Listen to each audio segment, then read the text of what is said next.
Não, só para falar que aqui uma movimentação grande de policiais passando, também helicóptero de veículos de mídia que estão cobrindo as imagens, provavelmente não sei nem se é o mesmo helicóptero que está transmitindo as imagens que vocês estão também mostrando do alto por aí na nossa programação, mas muitos jornalistas chegando aqui, eu estou, como eu disse, desde as 6 da manhã, então são centenas de veículos de mídia que estão aqui acompanhando essa movimentação e de fato a hora que Nicolás Maduro estava se aproximando, uma movimentação ainda maior, tanto de policiais quanto de comboios da polícia, é algo que é comum nesses julgamentos de autoridades e esse talvez seja um dos julgamentos mais notórios dos últimos tempos, portanto um policiamento ainda mais reforçado. Os especialistas em segurança já falavam que isso aconteceria devido à gravidade desse caso e devido ao fato de que esse comboio então de segurança, esse security package como eles chamam, está carregando então Nicolás Maduro e Cília Flores. Então uma grande expectativa para essa audiência, Elisa, aqui nos Estados Unidos eles chamam essas audiências de arraignment ou de first appearance, ou seja, que é a primeira aparição pública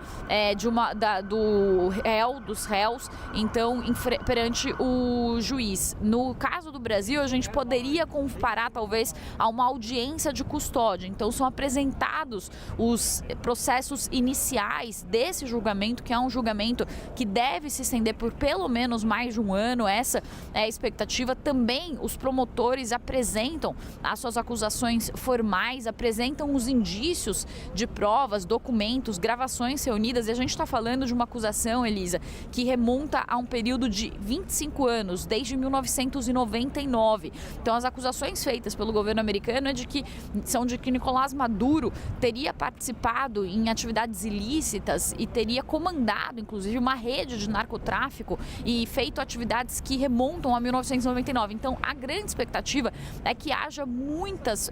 testemunhas durante esse julgamento ao longo desse processo para falar justamente sobre essas acusações que são feitas pelos Estados Unidos. Recentemente, os Estados Unidos, inclusive, disseram que o ex-presidente da Venezuela, o ditador Nicolás Maduro, era um líder de uma das organizações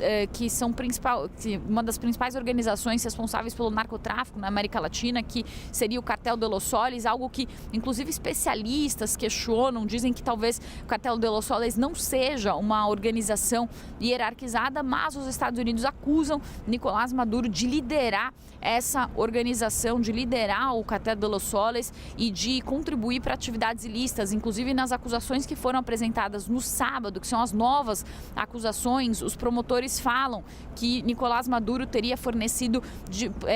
passaportes diplomáticos para traficantes, para que eles conseguissem trazer lucros do narcotráfico para a Venezuela, também que eles teriam fornecido aviões particulares para que esses narcotraficantes desempenhassem as suas atividades. Então, tudo isso deve ser apresentado hoje nessa primeira audiência,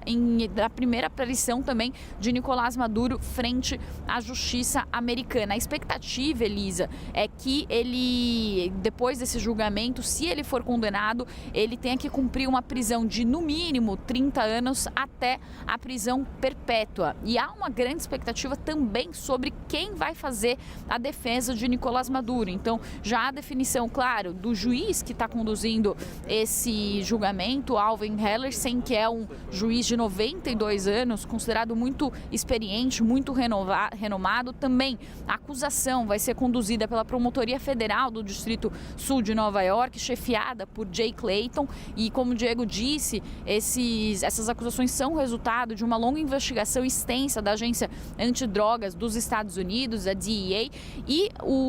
só que a definição sobre o advogado de defesa de Maduro ainda é algo incerto. E o que alguns especialistas dizem é que poderia ser designado, inclusive, um defensor público para representar Nicolás Maduro e sua esposa Cília Flores. Seria algo inédito, então, um ex-líder de uma nação de 30 milhões de pessoas que teria o seu defensor público ou sua defesa definida pela justiça americana. Esse é um ponto crucial e que deve ficar mais claro, talvez hoje ou nos próximos dias, aqui nessa audiência que vai acontecer nesse tribunal aqui no sul de Manhattan. Uma manhã fria por aqui, Elisa, -4 graus, mas a imprensa toda reunida aqui aqui esperando informações e novas notícias sobre o que vai acontecer e sobre os próximos passos, então, desse julgamento e dessa audiência histórica nesse tribunal que é conhecido justamente por receber personalidades e também casos de grande repercussão nacional aqui nos Estados Unidos. Elisa.